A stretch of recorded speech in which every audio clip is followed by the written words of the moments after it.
Oke, kita mulai ya. Bismillahirrahmanirrahim. Assalamualaikum warahmatullahi wabarakatuh. Subhanallah walhamdulillah. La ilaha illallah wallahu akbar. Asyhadu an la ilaha illallah wa asyhadu anna Muhammadan abduhu wa rasuluh.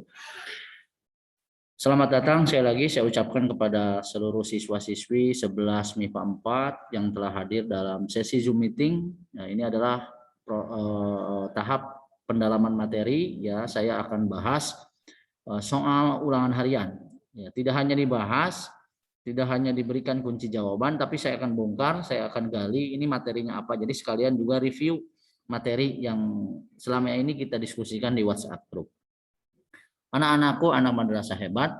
Di sini ada 25 soal yang akan kita bahas, jadi cukup banyak. Jadi mohon kalau ada pertanyaan japri aja ke WhatsApp ya, tidak usah kalian ngacung-ngacung atau kalian mengeluarkan suara karena waktunya cukup singkat. Oke, kita mulai. Soal yang pertama, nah ini adalah soal nomor 1. Kalau saya kategorikan soal nomor 1 ini adalah soal kategori mudah ya. Nomor 1 ini dari 249 jawaban atau siswa yang ikut serta itu 211 benar jawabannya ya. Artinya lebih dari 80% jawabannya benar ya. Nah, saya bacakan soalnya. Pelabuhan yang berperan sebagai pintu gerbang bagi kegiatan perdagangan dan pelayaran Eropa dan Asia. Ini ada kata kuncinya, pintu gerbang. Berarti pelabuhan ini harus merupakan perbatasan di antara benua Asia dan benua Eropa. Jawabannya adalah kota Konstantinopel. Kita buktikan apakah benar ya, kota Konstantinopel ini merupakan pelabuhan ya, daerah secara geografis yang termasuk pintu gerbang antara Eropa dan Asia. Ini apa dan di mana kota Konstantinopel? Ini dia.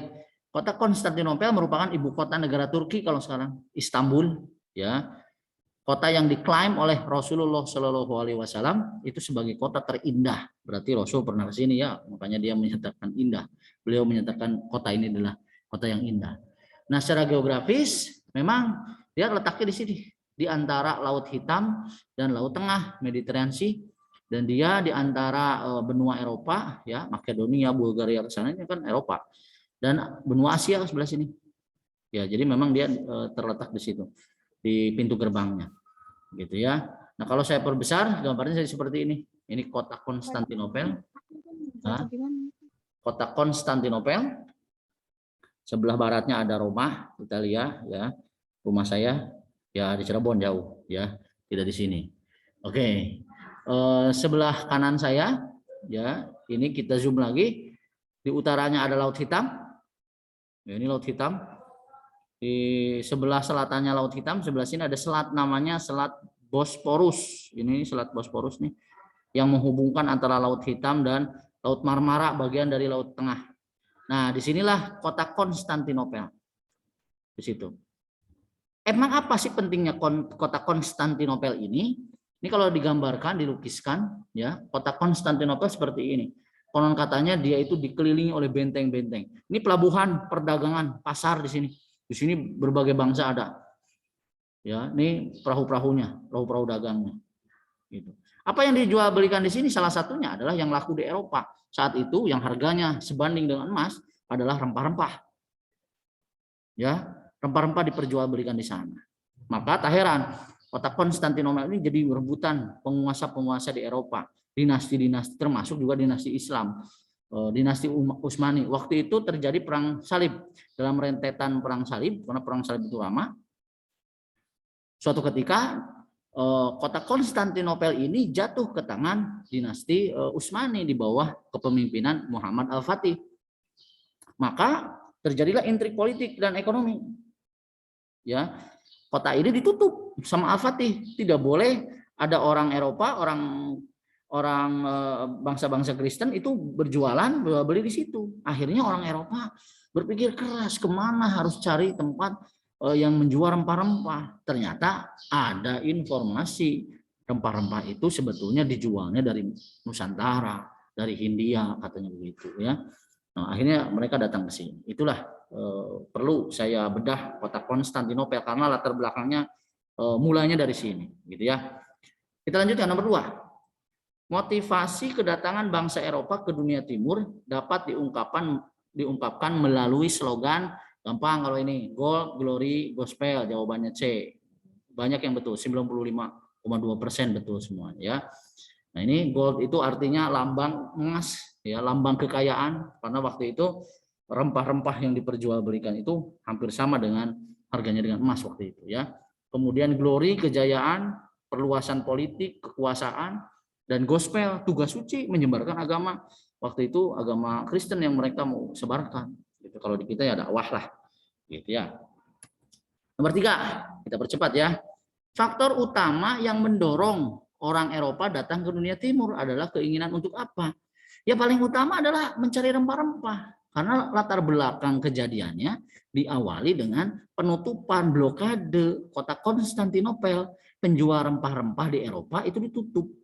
Sehingga dari situlah keinginan adalah mencari rempah-rempah. Adapun keinginan yang lain kayak menyebarkan agama itu side effect, efek samping begitu ya. Oke, ini kalau diklasifikasikan latar belakang atau keinginan dari bangsa Eropa datang ke Nusantara itu ada penarik, ada pendorong. Pendorong kebutuhan akan rempah-rempah. Orang-orang Eropa waktu itu rempah-rempah itu sangat dibutuhkan untuk obat ya, bumbu masakan gitu ya. Kemudian yang kedua, perkembangan ilmu pengetahuan dan teknologi. Orang Eropa didukung oleh perkembangan teknologi. Apa salah satunya? Kompas tuh ditemukan. Kompas kan berguna untuk menentukan arah biar tidak tersesat. Seperti Willem Barents tersesat kan, akhirnya ke utara tuh. Akhirnya terjepit di es kutub utara. Kemudian ditemukan juga mesiu persenjataan ini, teknologi persenjataan. Kenapa diperlukan senjata atau mesiu? Ya karena kalau tidak bawa senjata, tantangannya bahaya menyeberang laut itu. Gitu ya, bisa ketemu dengan warga lokal, itu bisa terjadi perang. Gitu ya. Yang ketiga, semangat reconquista, itu semangat balas dendam. Balas dendamnya siapa? Balas dendamnya orang Eropa karena mereka merasa dikuasai oleh dinasti Islam waktu itu. Jadi harus balas dendam. Gitu ya. Yang kedua adalah faktor penarik. Apa sih yang menariknya dari Nusantara? Yang pertama, Nusantara penghasil rempah-rempah. Karena informasi dari pedagang India, ya ada rempah-rempah itu di Maluku, makanya sebutannya negara itu kepulauan itu disebutnya adalah Hindia. Padahal bukan Hindia, bukan India, tapi Nusantara. Ya, salah satunya pelabuhan Maluku. Nih, terdapat pelabuhan strategis di Maluku lah sebetulnya rempah-rempah ditanam dan dihasilkan dari Malaka, dari Maluku dibawa ke Malaka, dibawa dulu ke Banten, dan dari Banten ke Malaka, dari Malaka disebarkan ke seluruh dunia, begitu ya. Oke, mudah-mudahan bisa dipahami ya. Nomor 4, sejak terputusnya hubungan perdagangan Eropa dengan Timur Tengah, bangsa-bangsa Barat berlomba-lomba mencari dunia Timur, khususnya ke Nusantara, ya kan? Karena terputus hubungan karena diblokade. Dilihat dari aspek politik, upaya bangsa Barat tersebut bertujuan untuk, ini kata kuncinya politik, cari yang politik. Yang mewujudkan semboyan gold itu kan emas ya, kekayaan, berarti ekonomi, berinvestasi di perkebunan, ekonomi, melaksanakan monopoli ekonomi, monopolinya ini monopoli perdagangan ya, karena terpotong nih kalimatnya. Melaksanakan misi Nasrani, keagamaan. Maka yang betul adalah tentu saja menaklukkan penguasa lokal, penaklukan itu bidang politik. Jadi jawabannya A, banyak yang terkecoh tuh, 196 terkecoh. Selamat bagi 17 orang tuh yang merasa betul. Berarti bacanya itu betul-betul ya pemahamannya. Nomor 5, sebentar. Salah satu kejadian penting yang menentukan dalam sejarah kolonialisme yaitu penemuan Tanjung Harapan di Afrika Selatan. Pernah ke Afrika Selatan? Sayang sekali ya, belum ya, sama dengan saya. Siapa yang menemukan Tanjung Harapan itu? Ya, siapa yang pernah ke Tanjung Harapan adalah Bartolomeus Dias, pelaut Portugis tuh. Ya, ini dia Tanjung Harapan. Ini Tanjung Harapannya tuh. Saya kasih tanda merah, tanda panah merah. Dari sini nih Portugis, dari Portugal. Portugal itu negaranya, Portugis itu sukunya, bangsanya. Ya, Cristiano Ronaldo orang Portugal. Ya, teman saya tuh waktu kecil. Nah, si Cristiano Ronaldo punya bangsanya Portugis, negaranya Portugal, begitu ya. Nah, Bartolomeus Dias dia berlayar tahun 1486 menyusuri pantai barat Afrika. Sini nih, pantai barat Afrika, sini. Menyusuri pantai. Sampailah di Tanjung Harapan di sini. Kok menyusuri pantai? Ya, menyusuri pantai adalah salah satu jalan atau rute pelayaran yang paling aman. Menyusuri pantai kan bisa sambil mantai apa segala macam. Dibanding dengan Spanyol yang menyeberang ke Samudra Atlantik, melintasi bukan hanya laut tapi ini adalah sebuah samudra luas. Nah, Bartolomeus Dias sampailah di Tanjung Harapan di sini. Apakah ada rintangan? Oh, rintangannya banyak. Salah satunya karena Tanjung Harapan ini terletak di ujung Afrika Selatan, dia merupakan pertemuan arus dingin. Ini arus dingin dari sini mengalir dari apa tuh? Kutub Utara, mengalir ke bawah ke sini. Itu arus dingin bertemu dengan arus hangat yang ada di Samudra Hindia di sini. Ini Samudra Hindia. Terus ke sebelah sana baru ke Nusantara, Cirebon sono. Nah, di sini pertemuan antara arus hangat dan arus dingin. Ya, kalau kopi sih kopi panas kopi hangat dengan kopi dingin jadi enak. Nah, ini beda, ya. Pertemuan dua arus hangat dan dingin menghasilkan angin dan ombak yang sangat besar. Maka banyak yang kecelakaan di sini kapal lautnya, ya. Bartolomeus Dias pun dia nggak sampai ke menyeberang ke Tanjung Harapannya, dia balik lagi ke atas. Gitu, ya. Oke, kita lanjutkan. Nomor 6. Arsitek utama ekspedisi Portugis di Asia dan orang Eropa pertama yang memulai kolonialisme selama bertahun-tahun atas Nusantara. Siapa? Alfonso de Albuquerque. Kenapa disebut orang Eropa pertama yang memulai kolonialisme? Nah, ini karena ini ada yang raise hand, siapa ya?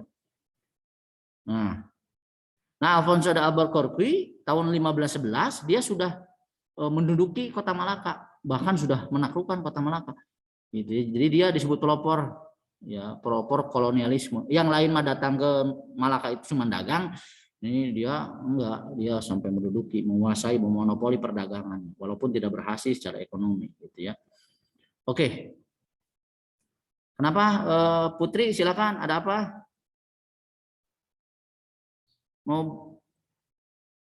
Mau nanya tentang materi?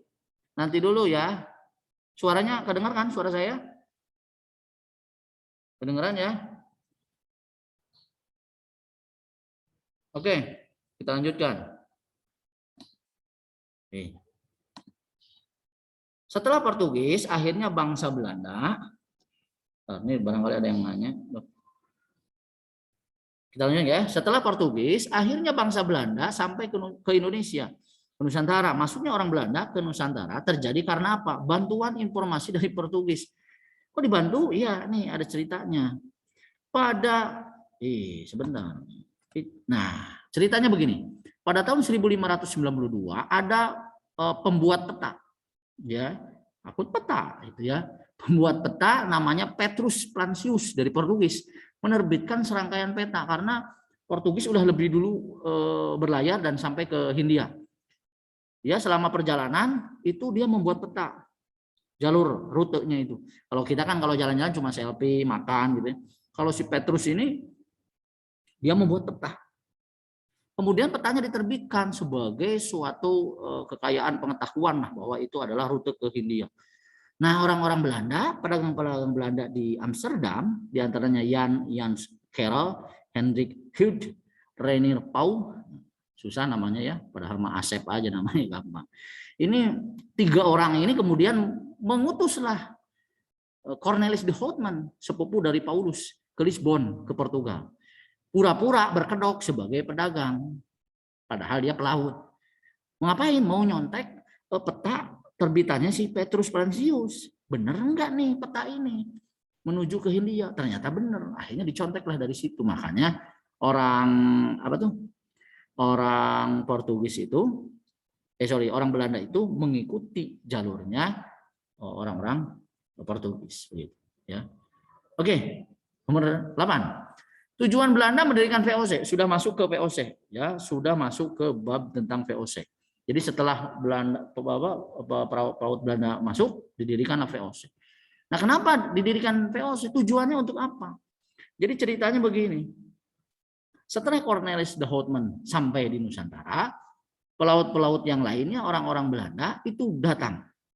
Ya, jadi yang jualan di Nusantara itu bukan hanya pelaut Belanda satu orang, hanya seorang gitu ya, tapi juga ada pelaut yang lain, pelaut Portugis, Spanyol, di situ ada Inggris juga ada, orang India, pokoknya banyak sekali. Dan mereka berjualan di Nusantara itu bersaing, mencari harga rempah-rempah yang paling murah. Biar apa? Nanti dijual di tempatnya mahal. Itu maka untungnya kan gede. Nah, mereka bersaing antara Belanda, Inggris, Portugis, Spanyol. Nah, maka orang Belanda berinisiatif, lebih baik kita bikin koperasi lah. Kalau bahasa sederhananya ya, perusahaan koperasi yang di dalamnya adalah orang-orang atau pedagang-pedagang Belanda. Biar apa? Biar kuat. Biar ya kompak gitu di antara pedagang Belanda untuk untuk menghadapi persaingan dengan bangsa lain. Gitu. Jadi jawabannya apa tuh tadi? D, mencegah persaingan. Jadi jangan sampai di antara pedagang Belanda aja udah bersaing, mau mengalahkan persaingan dengan bangsa lain seperti apa, begitu ya. Maka dibentuklah VOC tanggal 20 Maret 1602. VOC ini adalah the most valuable company of all time. Tuh bahasa Arab, bahasa Inggris. Ya. Jadi perusahaan yang paling bernilai, artinya perusahaan paling kaya all time sepanjang masa. Nih saya cuplik nih informasi ini menarik. VOC itu kekayaannya mencapai 7,9 triliun dolar. Triliun itu nolnya berapa? 12 ya. Nah, 7,9 triliun kaliin aja dolar. Berarti nolnya 12 kalikan $1 misalkan 15.000, tambah lagi nolnya 5. Nah, kaliin aja sendiri lah. Pokoknya banyak banget kekayaannya. Kalau mau dibandingkan kekayaan VOC kalau dibandingkan dengan perusahaan sekarang, itu harus menggabungkan 20 perusahaan modern sekarang. Apple itu lewat kecil, Facebook lewat, Samsung lewat, Microsoft lewat. Kekayaan VOC itu lebih besar lagi. Bahkan sepanjang masa, karena Microsoft aja sekarang baru nyampe 0,9 triliun. Sedangkan VOC waktu itu sudah 7,9 triliun dolar. Gitu ya. Dan VOC ini perlu diketahui, dia emiten pertama. Pelajaran ekonomi itu emiten. Emiten itu adalah perusahaan yang memperjualbelikan sahamnya, modalnya.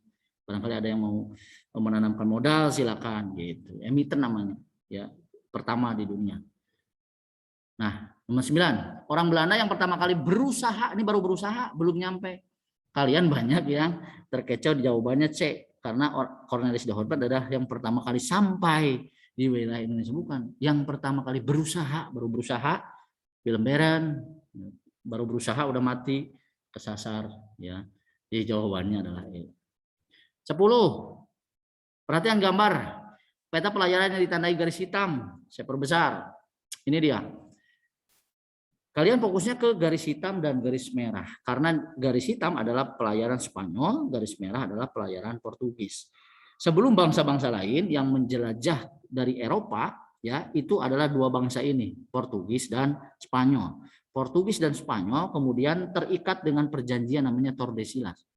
Perjanjian Tordesillas menyatakan bahwa Spanyol itu boleh berlayar itu ke arah barat, menyeberangi Samudra Atlantik, yang ini Samudra Atlantik. Sedangkan Portugis itu menyusuri pantai barat Afrika Selatan. Nah, ya, nanti Columbus tuh lewat ke sini Columbus, sehingga akhirnya Columbus menemukan kepulauan Bahama di sini. Ya, sampai dianggap gila itu ya.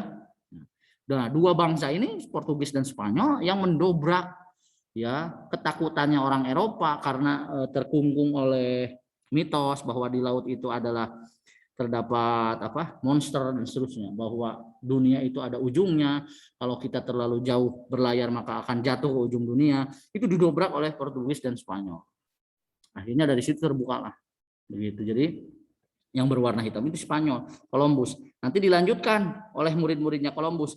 Ada yang ke sini lanjut ke Samudra Pasifik, ada juga Amerigo Vespucci, muridnya Columbus, itu berlayar ke selatan lagi, ke Amerika Selatan di sini. Nanti berkeliling di sini, muter sampai akhirnya dia mengelilingi seluruh pantai dari benua Amerika. Maka nama Amerika itu diabadikan dari namanya si Amerigo. Amerika. Coba kalau saya yang menemukan dulu, namanya bukan Amerika ya. Oke, kita lanjutkan. Sudah ya, berarti itu adalah Spanyol yang warna hitam. 11. Pada awalnya yang bertugas secara langsung dan menyelesaikan urusan VOC, ini masih VOC. Urusan VOC termasuk perluasan wilayah monopoli sampai tahun 1610. Bahasa sederhananya gini, siapa sih yang ngurus VOC? Siapa sih yang memimpin VOC dari awal berdiri sampai tahun 1610? Sekali lagi, siapa sih yang ngurus VOC dari awal berdiri sampai tahun 1610? Jawabannya The Heren 17. Apa buktinya? Ini dia. Saya punya struktur birokrasi dari VOC. Struktur kepengurusan VOC. Karena VOC ini adalah perusahaan besar, perusahaan profesional dengan kekayaan yang luar biasa, maka dia punya struktur birokrasi profesional ini. Yang paling atas adalah pemegang saham. Siapa pemegang saham dan siapa yang bisa menjadi pemegang saham? Yang menjadi pemegang saham adalah yang mampu membeli saham VOC waktu itu. Di antaranya adalah orang-orang kaya, perwakilan tiap kota, sultan. Orang-orang kayanya ya di setiap kota lah ada perwakilan. Itu namanya Bewinhebers. Ada 60 orang. Dari 60 orang ini dipilih 17 orang. Ya barangkali karena 17 orang ini yang mau gitu ya untuk menjadi pelaksana harian. Jadi selain dia punya modal juga dia mau melaksanakan kegiatan-kegiatan VOC, namanya Heren 17. Nah, Heren 17 dan Bewinhebers ini tinggalnya di mana? Ya tinggalnya di Belanda lah. Nah, maka jauh, mereka kesulitan mengontrol kegiatan-kegiatan VOC di negeri jajahan, mengontrol kegiatan VOC di Nusantara, jauh. Makanya pada tahun 1610 ditunjuklah seorang gubernur jenderal. Untuk apa? Untuk membantu Heren 17. Jadi kalau setelah 1610 ya gubernur jenderal benar yang memimpin. Tapi kalau dari awal berdiri sampai 1610 itu Heren 17 gitu ya. Jadi jawabannya D. Begitu. Nanti gubernur jenderal dibantu oleh Radvan Indi, dewan penasehat ada 4 orang. Ke bawahnya baru itu orang Indonesia ke bawah. Begitu ya. Pengurusnya itu. Nomor 12. Para penjelajah samudra dari Portugis setiap kali menandai wilayah kekuasaannya yang baru menggunakan cara apa? Jadi kalau datang ke tempat baru, orang Portugis itu bikin apa? Atau sebagai tanda, ya meletakkan batu padrao. Ini batunya begini. Hati-hati kalau di rumah kamu ada batu seperti ini, ada gambarnya, bola dunia seperti itu, berarti Portugis pernah ke rumah kamu. Ya, nah situ hati-hati. 13. VOC mengalami kebangkrutan, akhirnya bangkrut. Tanggal berapa? 31 Desember. Ini banyak yang 13 Desember. Ya Allah, 31 Desember. Pertanyaan yang sangat mudah, tapi mudah juga terkecoh. 133 orang terkecoh. Nggak apa-apa, berarti benar-benar nih dia jawabnya ya. 14. Upaya kerajaan boneka Belanda. Kenapa Belanda disebut kerajaan boneka? Karena waktu itu Belanda sedang dalam keadaan terjajah oleh orang Prancis. Jadi Belanda itu ketika menjajah Indonesia, menjajah Nusantara, dia juga lagi dijajah. Oleh siapa? Oleh Prancis. Prancis dengan semangat revolusi Prancisnya, liberté, égalité, dan seterusnya, dia menjajah Belanda dan mempercayakan kepada seorang yang masih muda dan semangat dan juga terpengaruh oleh revolusi Prancis, namanya Herman Willem Daendels. Nah ini jawabannya C. Oke. Apa latar belakang terbentuknya pemerintahan Daendels? Yaitu pendudukan Prancis atas Belanda, akhirnya milih Daendels begitu. Ya. Jadi 15 adalah dari Kempang. 16. Tugas utama Daendels di Indonesia, ia memperkuat pertahanan Jawa sebagai basis melawan Inggris.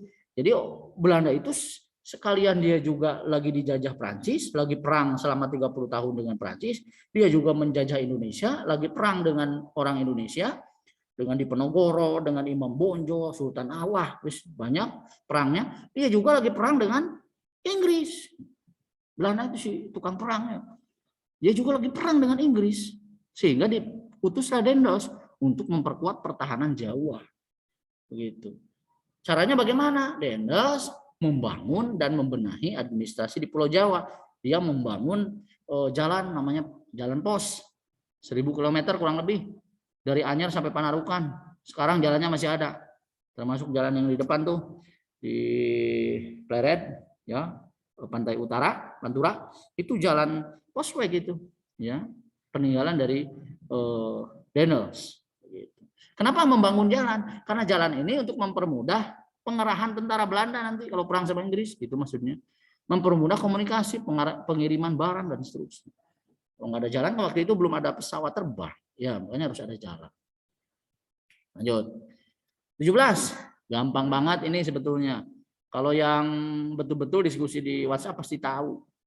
Dan buktinya banyak yang salah 99 orang, 78 yang benar. Ya, ada yang pilih D juga 56 orang. Jadi banyak yang salah juga ini. Berikut gambar-gambar yang berhubungan dengan kebijakan Raffles, kecuali berarti yang bukan. Nih, saya perbesar. Kebun Raya Bogor. Ini hubungan dengan Raffles? Iya, Raffles itu menginisiasi pembangunan Kebun Raya Bogor. Ya, sebagai hadiah terhadap istrinya, sebagai tanda cinta terhadap istrinya. Karena istrinya suka dengan tumbuh-tumbuhan, dikasihlah tanam bunga-bunga ya, tanaman. Kalau di sekarang kan kasih bunga bang, ini enggak, dikasih Kebun Raya Bogor. Kemudian dia juga bersama temannya namanya Arnoldi. Dia meneliti dan menemukan bunga bangkai, makanya dinamai Rafflesia Arnoldi. Kemudian The History of Java, dia juga menulis buku. Ya, sumbangan-sumbangan juga sumber dari yang lain, namanya The History of Java, yaitu buku yang menjelaskan keindahannya budaya Jawa dan sekitarnya, gitu ya. Kemudian yang ini apa nih, Borobudur. Ya, ini diekskavasi atau dibangun kembali oleh Raffles. Ya, oleh Raffles. Jadi berhubungan. Yang tidak berhubungan yang mana? Ini nih, yang warna putih, gedung besar. Ini adalah Benteng Victoria, tempat Patimura dihukum mati, Maluku berarti. Nggak ada yang hubungan. Jadi yang memilih C hanya 78 orang. Jadi tidak apa-apa, belajar lagi nanti ya. 18.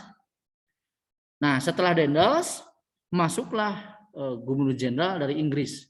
Ya. Karena waktu itu diserang. Belanda di Nusantara diserang oleh Inggris. Kejadian tuh, ya.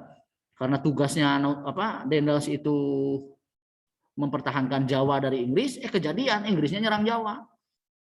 Kenapa bisa kalah? Sebetulnya bukan Daendels yang kalah. Daendels itu dipulangkan oleh pemerintah Hindia Belanda karena terlalu kejam, karena membangun jalan dengan sistem kerja paksa Rodi, suruh pulang, diganti sama Jensen. Jensen itu orangnya kurang cakap, kurang galak, ya. Kalau Daendels itu terlalu galak, kalau Jensen kurang galak. Akhirnya diserbu sama pasukan Inggris, malah kabur dia ke daerah Semarang, Desa Tuntang tuh, akhirnya nyerah di sana. Berdirilah pemerintahan Raffles setelah Jansen menyerah. Nah, Raffles tugasnya untuk mengatur pemerintahan dan meningkatkan perdagangan. Ya, dia melanjutkan aja lagi ya pemerintahan dari Belanda ke Inggris gitu ya. Aduh, 10 menit lagi ya. Udah ada pemberitahuan, ini 10 menit lagi akan ditutup. Oke, kita percepat. 19. History of Java adalah sebuah buku hasil karya Raffles, gampang, yang berisi tentang D. Sejarah kebudayaan dan keindahan Nusantara, khususnya Pulau Jawa. D. Jadi, bentar. 20. Oh, sorry, ini gambarnya ya, History of Java, Raffles. 20. Kebijakan Komisaris Jenderal Hindia Belanda dikenal dengan istilah jalan tengah. Kenapa harus ada jalan tengah? Karena di sini terjadi pertentangan. Di Belanda itu terjadi pertentangan. Di Belanda waktu itu sedang berkembang paham liberal, kaum liberal. Jadi dipengaruhi oleh revolusi Prancis, liberté, ya. Dan kaum konservatif, kaum kuno, kaum yang ingin mempertahankan undang-undang masa lalu. Kaum liberal memandang, ini kaum yang liberal, memandang bahwa penjajahan itu adalah suatu pelanggaran hak asasi manusia, kata kaum liberal. Belanda itu tidak boleh menjajah, kata kaum liberal. Jadi tidak semua orang Belanda senang dengan jajahan loh, hati-hati.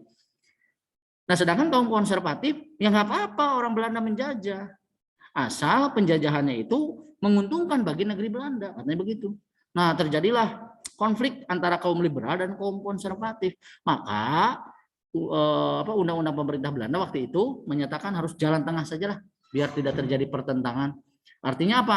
Eksploitasi kekayaan di tanah jajahan boleh, tapi juga kita harus memikirkan masa depan penduduk Indonesia bagaimana. Akhirnya nanti ada politik etis, balas budi. Orang Indonesia dikasih kesempatan untuk sekolah, tapi diselewengkan sekolahnya itu sekolahnya SD doang, SR, sekolah rakyat, hanya calistung doang gitu, maca nulis ngitung, yang aja bodoh ya.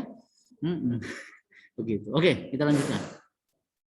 21. Pemerintah Inggris dikenal dengan, oh ini sebutan dari sewa tanah, gampang. Land itu tanah, rent itu sewaan, rental PS, sewaan PS, rental mobil, sewaan mobil. Jadi rent, tanah disewa, sewa tanah. Ya itulah. Udah benar-benar banyak yang betul ya. Oke, ini wajah dari sahabat saya, amit-amit Thomas Stanford Raffles, ganteng juga ya. 22. Tujuan utama adanya kebijakan tanam paksa. Nah, setelah zamannya Raffles, masuklah ke zamannya Van den Bosch. Ya, karena Inggris kalah lagi sama Belanda. Belanda masuk lagi ke Nusantara. Di bawah pimpinan Van den Bosch. Van den Bosch menerapkan tanam paksa. Untuk apa? Menyelamatkan negara Belanda dari krisis moneter, hampir miskin Belanda. Ya karena itu perang terus. Perang melawan Prancis, perang melawan orang Indonesia, perang melawan Inggris, akhirnya krisis. Caranya bagaimana menambah kas negara? Ya dipaksalah orang Indonesia untuk nanam tanaman yang laku di Eropa, dijualnya mahal. Cengkeh, kopi, ya yang begitulah yang mahal-mahal di Eropa. Ini Van den Bosch tuh bawa pecut, kalau nggak mau kerja dipecut sama dia. Nah, ini dia menciptakan tanam paksa. Rakyat dipaksa menanam tanaman yang laku di pasaran dunia. Tuh. Tujuan tanam paksa adalah mengisi kas negara yang kosong. Jadi tanahnya mana tanah orang Indonesia. Bibitnya dari siapa? Dari orang Indonesia. Yang ngerjain, yang cangkul apa segala macam orang Indonesia. Yang rugi orang Indonesia. Ya. Yang untung ya orang Belanda. Nah, dari sini terjadilah muncul konsep beban kerja petani masa tanam paksa. Muncul konsep kultur prosenten, istilah kultur prosenten. Kultur itu menanam, tanam, prosen itu persen, hadiah. Ini diberikan ya, hadiah atau prosenten ini diberikan kepada kepala desa atau penguasa lokal atau bupati orang Indonesia ya, yang rakyatnya berprestasi menanam tanaman dan produksinya banyak. Akhirnya pemimpin yang dikasih prosen duit. Sehingga muncullah tekanan dari kepala desa, ayo nanam, biar dia dapat uang. Dari bupati, ayo nanam, biar dia dapat uang. Terjadilah penjajahan saudara terhadap saudaranya sendiri. Penjajahan bangsa Indonesia terhadap bangsa Indonesianya sendiri. Disebutlah kultur prosenten. Ini yang saya tanyakan di esai. Ada yang menjawab nyambung ya, ada yang tidak nyambung, ada yang lupa tidak jawab. Ya nggak apa-apa lah ya, nanti diulangi lagi kan, lagi pada susulan. Oke, lanjut. Sistem tanam paksa pada dasarnya berisi tentang apa? Ya tentang penduduk wajib menyerahkan hasil tanah, hasilnya doang, tanahnya nggak diserahin, tanahnya ya punya orang Indonesia, tapi hasilnya yang harus diserahkan. Begitu, jadi jawabannya deh. 24. Apa nih? Pada akhirnya kebijakan ini dihapus, ya tanam paksa dihapuskan. Karena nasib rakyat semakin memburuk, ya iyalah banyak yang kelaparan. Karena tanahnya dipakai menanam lada, menanam kopi, menanam padi lupa. Padahal orang Indonesia tidak makan kopi, tapi makan nasi. Ini kelaparan. Yang nggak punya tanah, apalagi suruh kerja di tanah orang, tempatnya jauh, nggak digaji, mati deh di jalan. Gitu ya, jadi sangat menderita. Untung kita hidup zaman sekarang ya, bebas sekarang. 25. Terakhir.